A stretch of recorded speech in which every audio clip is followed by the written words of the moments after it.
മത്തായി 24:37 സദാ ജാഗരൂകരായിരിക്കുവിൻ. നോഹയുടെ ദിവസങ്ങൾ പോലെ ആയിരിക്കും മനുഷ്യപുത്രന്റെ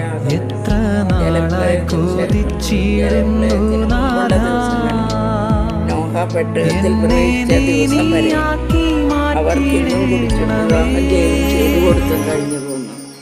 ജലപ്രളയം വന്ന് സംഭരിക്കുന്നതുവരെ അവർ